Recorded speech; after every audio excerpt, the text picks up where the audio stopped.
Nous vous retrouvons après le journal pour la suite de cette émission. Nous abordons notre troisième sujet, direction le Burkina Faso à présent. Les ressortissants français dénoncent les décisions diplomatiques de Paris. Le collectif Vivre Ensemble au Faso, formé par des ressortissants français, dénonce les dernières décisions diplomatiques de la France envers les pays du Sahel, notamment le Burkina Faso, le Mali et le Niger. Dans une lettre ouverte adressée au président français, il dénonce les positions françaises, surtout l'interdiction de visa et qui pourrait avoir un impact sur leur vie au Burkina Faso et dans les autres pays. Il y a beaucoup d'impact par rapport aux dernières mesures politiques qui ont été prises par le gouvernement français. Dans une lettre, on parle de la suspension des visas des familles qui ont été séparées, des artistes qui ne peuvent plus exercer leur métier, des médecins qui espéraient pouvoir être formés en France, qui ne pourront plus. Les étudiants, c'est la même chose et je ne parlerai pas de la suspension des adoptions internationales qui me semble quand même être une mesure un peu exagérée. C'est ce qu'a déclaré au micro des RFI l'un des porte-parole de ce collectif. Il dénonce donc de façon ramassée les dernières décisions qui courent depuis août dernier, décisions de Paris par rapport aux situations au Sahel. Je commence par vous, Gabin Adjao. Oui, moi, il y a une certaine dichotomie que la plupart de gens essaient de faire à tout moment, c'est que les Africains n'ont jamais été contre la France, surtout contre les Français. Il y a juste un problème avec la politique française, avec la diplomatie française, c'est tout. Et ça s'est accentué depuis la venue au pouvoir d'Emmanuel Macron, qui n'a jamais cessé de parler avec condescendance et manque de respect aux Africains. Ça a toujours été son modèle de diplomatie et il n'a jamais voulu faire amende honorable. Aujourd'hui, heureusement que ce sont ses compatriotes qui lui intiment l'ordre de revenir à de meilleures raisons, à de meilleurs sentiments. Il ne punit pas l'Afrique parce que chez nous, il y a plusieurs Français qui viennent, qui étudient ici. Il y en a plein à l'université de Lomé. Il y a plein de Français qui viennent et font des stages dans les radios, dans les chaînes télé et autres. Il y en a plein ici au Togo. Il y a des Français qui travaillent dans les institutions ici au Togo. Donc, je suis sûr que c'est la même chose dans pratiquement tous les pays africains. Donc, il n'y a pas de conflit entre la population française et la population africaine. C'est juste la politique française pratiquée par la politique qui est dénoncée. Nous, on veut juste revoir les contrats, voir là où les droits des Africains ont été lésés pour refaire les choses. C'est aussi simple que ça. On ne va pas en France comme, bon, c'est l'Eldorado, on y va, on s'assoit et puis on cueille de l'argent sur l'arbre. Non. Quand on y va, on apporte de la richesse, on apporte du plus-value. On travaille, on paie des impôts. C'est la même chose quand les Français viennent chez nous. Donc, il ne faudrait pas que la France se prenne pour, ou bien Emmanuel Macron et ses hommes se prennent pour des dieux qui font rien que du bien à l'Afrique et autres. Non, absolument non. Je suis parfaitement contre. Et c'est très bien que ces Européens et ces Français qui résident sur le territoire burkinabé aient compris quelque chose, parce que ce sont des gens qui travaillent avec les Burkinabés. Ce sont des gens qui vivent avec les Burkinabés, qui côtoient les Burkinabés tous les jours. Et quand on parle de la culture, on sait très bien que et les Burkinabés et les Français, il y a tellement d'événements qui sont organisés au Burkina par les Français. Donc aujourd'hui, supprimer la délivrance des visas aux Burkinabés et autres, je pense que c'est un peu trop, c'est trop osé de la part de Matignon et autres. Aujourd'hui, mon avis est que nous devons encore plus privilégier, face à ce genre de situation, plus privilégier la coopération sur suite, essayer de créer de meilleures universités, d'arriver à avoir une certaine base au niveau de la formation. Parce qu'on dit qu'il y a des Burkinabés qui doivent aller se faire former en France, les médecins qui doivent aller se faire former en France, qui n'ont pas pu se faire délivrer leur visa. Si on avait de meilleures infrastructures ici chez nous, est-ce qu'on serait obligé d'aller en France pour se faire former? Je ne le pense pas. Donc, il va falloir qu'on revienne, je le dis toujours, qu'on revienne sur nous-mêmes, qu'on réfléchisse à de meilleurs établissements de formation pour que demain, nous aussi, on se targue de dire, si vous ne venez pas chez nous, vous ne pourrez pas avoir de bonne formation. Mais pour le moment, je dis à Emmanuel Macron de faire bas la terre parce que, quoi qu'on dise, les Africains ne dépendent pas de la France. On est en coopération. C'est une interaction entre les deux pays et il va falloir qu'ils sachent quoi faire. La délivrance de visas, si on sait, ou bien si on vous dit la somme faramineuse que brassent ces ambassades-là, à chaque moment que les visas sont délivrés, ce n'est pas petit. Merci. Jérôme Sossou, des Français vivant au Burkina et des Européens se sont constitués en collectif qui dénommé Vivre ensemble au Faso pour dénoncer les actions, les décisions diplomatiques de la France, parmi lesquelles l'interdiction de visa, décision justifiée par la France de son côté par la dégradation des relations entre la France elle-même et les trois pays du Sahel, Mali, Burkina et Niger, et aussi la réduction du personnel consulaire dans ces trois pays. Mais finalement, les ressortissants européens et français dénoncent ces positions. Oui, je ne sais pas véritablement de quoi je me mêle. Véritablement. Oui, je ne sais véritablement de quoi je me mêle. Et je voudrais féliciter Samuel Bernier et ses concitoyens européens. Le porte-parole. Le porte-parole. Il y a aussi d'autres nationalités parce qu'ils sont nombreux. Ils sont nombreux. Ils sont estimés à plus de 200 personnes. Ça doit quand même faire réfléchir Emmanuel Macron par rapport à ces décisions. Gabriel le disait tantôt, personne en Afrique n'est contre les Français et la France. Mais toute l'Afrique aujourd'hui et actuellement est contre la politique de la France en Afrique. Nous ne sommes plus en 1900, c'était quand on a tué Sylvanus Olympio, 1963, où c'était facile de porter la gâchette d'une arme sur un président élu démocratiquement, et le premier du genre d'ailleurs, là-bas, et puis on s'en égoïe, et puis aujourd'hui, on se croit que on a la force, on a toute la possibilité de nous imposer quoi que ce soit. On n'est plus à ce niveau-là. Nous sommes aujourd'hui en 2023. Et 2023, avec tout le lot de la technologie que cela nous apporte, on ne peut plus quand même, nous ne pouvons plus quand même nous soumettre au désirata de quelqu'un qui peut s'appeler Emmanuel Macron. Et donc, les Français, les Européens et les nationalités, toutes les nationalités qui se sont regroupées dans ce mouvement ensemble, vivre ensemble au Faso, ben je les félicite. Et c'est la frustration même. Ce qui a même conduit à ce mouvement, c'est la suppression du visa.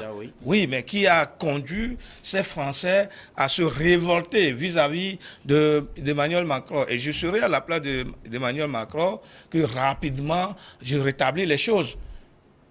Il se dit qu'il veut punir les Burkinabés. Il ne punit pas les Burkinabés, il punit en même temps les Français qui ne sont pas d'accord avec sa politique. Et donc, il devait quand même se dire que il est en train de faire une erreur assez grave et qu'il devait rapidement la corriger. S'il refuse de la corriger, je crois que ces Français et ces Européens-là arriveront à porter plainte contre Emmanuel Macron. Je le sais. Et comme ce sont les Européens, ce n'est pas l'Afrique où les décisions peut-être vont aller à la contre de ceux qui ont porté plainte, et que cette décision, et que lorsque les Français, les Européens, là, tout ensemble, vont porter plainte devant une juridiction européenne, je crois que ça va faire quand même tabac. Et donc, c'est trop méchant. Ils l'ont même dit. Et ils l'ont même dit dans leur lettre là, c'est trop méchant. Ce que Emmanuel Macron est en train de faire envers les Français, les Européens sur le sol burkinabé. Et puis, Samuel Bernier et ses amis ont dit que la France ou Emmanuel Macron est en train de salir leur image. Qu'ils ont honte sur le territoire africain aujourd'hui. Et donc, moi, je crois que c'est un beau message que ces gens sont en train d'envoyer à Emmanuel Macron, de revisiter en tout cas toutes ces décisions et de se mettre au niveau de ses concitoyens. Parce que je sais qu'un citoyen français est coincé quelque part dans un coin sur le globe terrestre est très important pour la France. Et donc, Emmanuel Macron doit quand même tenir compte de cela et revoir sa copie.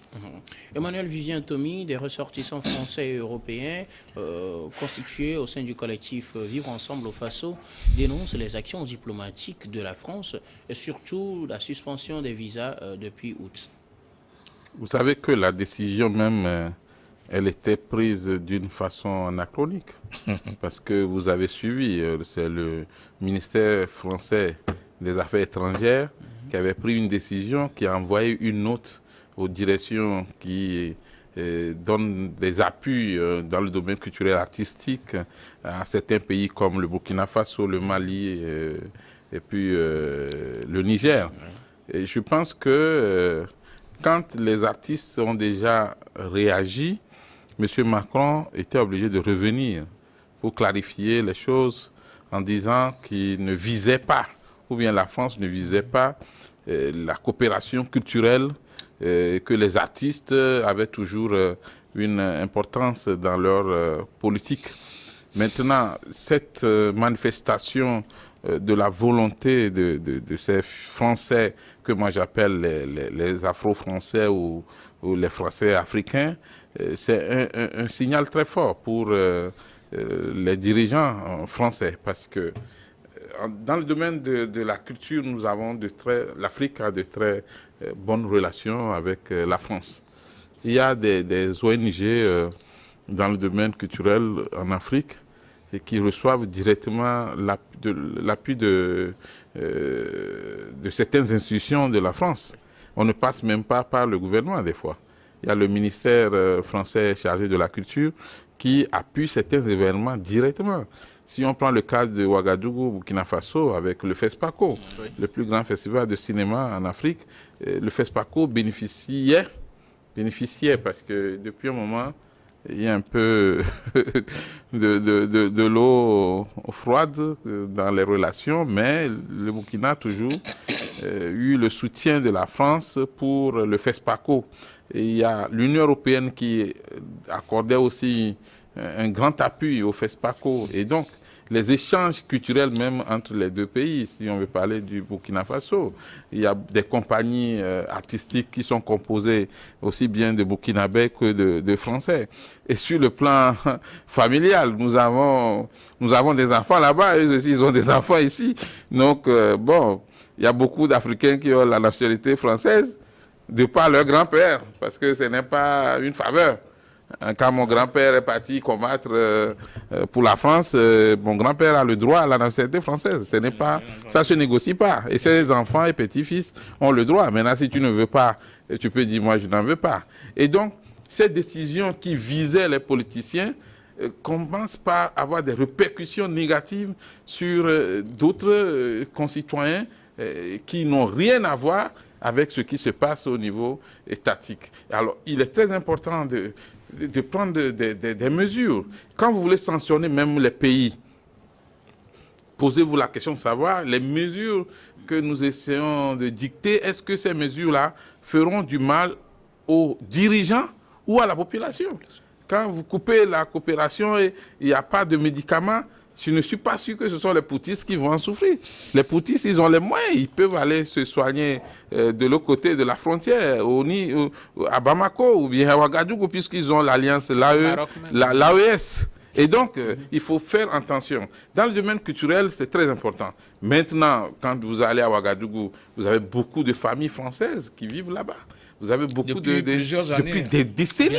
Sûr, et je connais des amis qui parlent les langues locales comme si ils étaient vraiment d'origine burkinabé. Ah, oui. Donc aujourd'hui, quand on dit mais stop, c'est fini, bon allez, vous allez prendre les enfants, les femmes vont prendre les enfants qui sont presque noirs et puis les hommes vont prendre les enfants blancs ou bien vous prenez, ça n'a pas de sens. Et donc que les politiques arrêtent de prendre des décisions iniques, des décisions qui ne vont pas toucher ceux qu'on vise, notamment les dirigeants poutistes, mais qui touchent les populations. Et aujourd'hui, le fait de dire qu'on ne veut plus donner de visa à ces pays-là, moi je pense que c'est une erreur.